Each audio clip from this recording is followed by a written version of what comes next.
All right, so now I'm talking to you about the culture of the United States.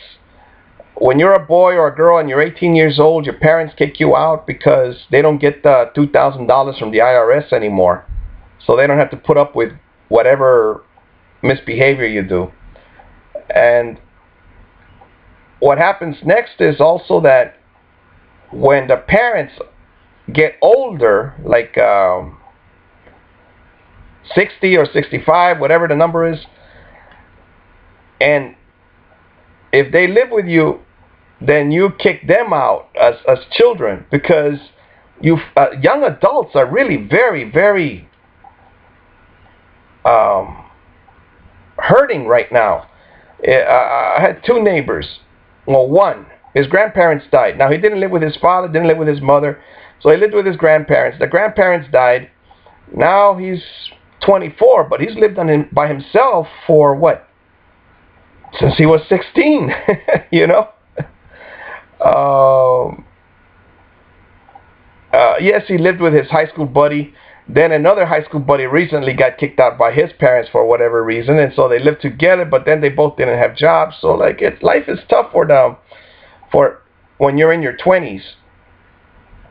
And add to that you don't know how to add your checkbook and all that. Cause I mean, that's what I remember from mine. It took me a while to get that going, you know. The money I deposited on Friday, but it's not good until 5 business days because the payroll company is in New York or something. I mean, when you're a security guard, these things are weird.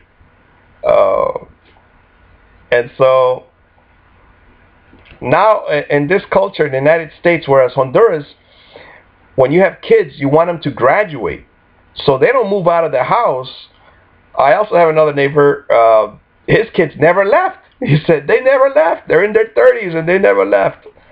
Boy and a girl. And the way I look at it in Honduras, your kids don't leave, but that's for security reasons and a culture. Like it's like, well, my family, the Italians, French also, but the Italians are a bunch of cousins Italian. All right, so like the spaghetti and family dinners and so on. But what they did was the grandpa, oh well, he's a grandpa now, great grandpa and everything, but he owned one house, and then his kids, they got married and they brought their wives to live there. And eventually they built like 3 houses, but in that case they're doctors. All 3 of them became doctors, which was good because over there you study, and everybody that goes to school with you, they really care about you. They say, let's get this test, you know, let's pass. And they are the leaders of tomorrow. Whereas here in the United States, there are so many different colleges that you go to that you don't run into your friends from college at all.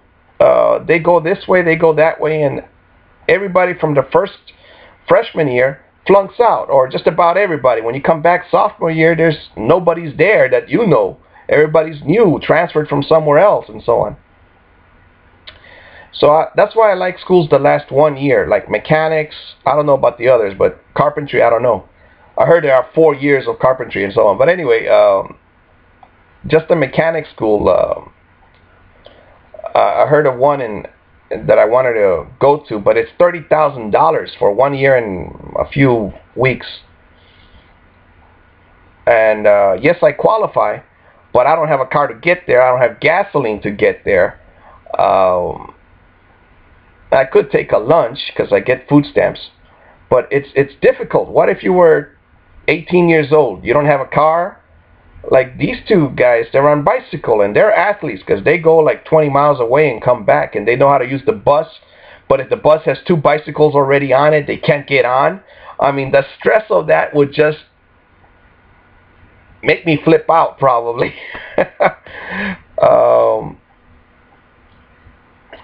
But these guys, maybe they don't have as much expectations of the world. You know, they say, I will work, and they're both working. I mean, they both got jobs now. A few days later, I mean, now they got jobs. But life is tough for the 18-year-olds to If you don't get married, it's very tough because you don't get the food stamps with the kids, God willing. I mean, my kids saved me. Having kids actually gave me food stamps. It gave me a steady, well, I was going to say girlfriend, but it's a steady wife. You know, like you get heartbroken every so often when they drop you. But you bounce back. Enjoy your life.